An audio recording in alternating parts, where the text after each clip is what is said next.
Happy Monday. My name is Ashley, and I am up bright and early to give you the weekly news update. So, cheers. This is something I started last summer to give people my age an update on weekly news happenings because I really feel like it's important for us to stay informed since we're today's and tomorrow's adults. So, after my 6-month hiatus from social media, I am back, and let's just jump right into it. Freezing weather swept the entire country this past week. We saw weather in the teens in the south. Also in the north, New York saw its biggest snowfall after a dry spell in 2 years. In Texas, residents were asked to conserve energy to prevent an energy grid surge. And across the nation, there were over 80 deaths due to this cold weather.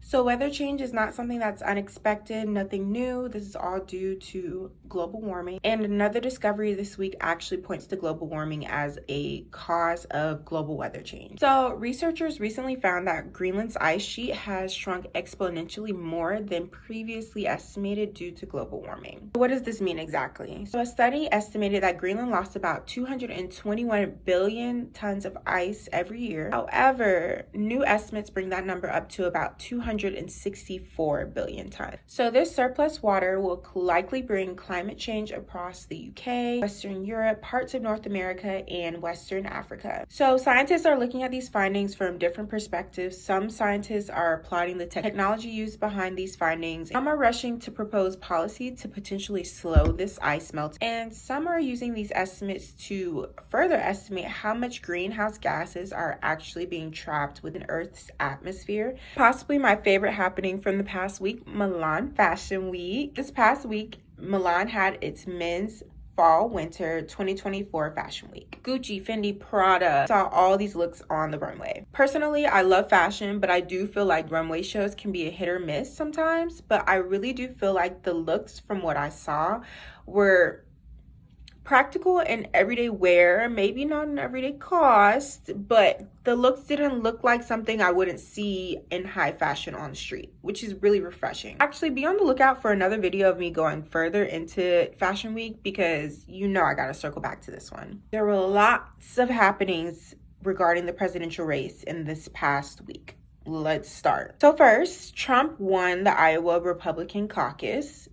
Even though he's on trial, we're not too sure where his actual legitimate candidacy stands in this presidential race. In addition to that, CNN and ABC recently canceled 2 presidential debates due to low participation amongst candidates, unwillingness of all candidates to participate. Honestly, this presidential race has been so bizarre and almost doesn't even feel real.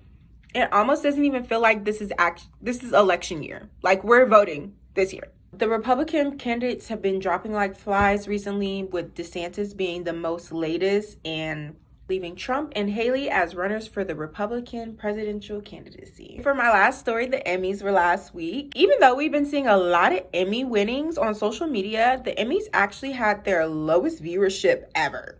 Honestly, to me, it makes sense because without cable and with all these different streaming services, at least personally, I found it a little bit harder to watch award shows. Either you don't know what streaming service it's on or you just don't have that service, so you can't watch it. So it leads me to kind of wonder, are award shows kind of just turning into social media announcements?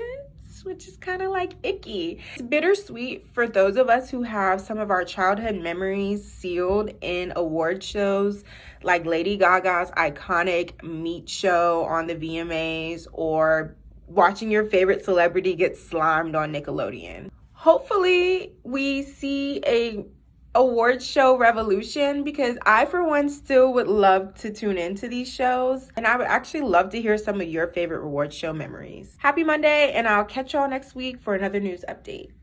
Happy Monday.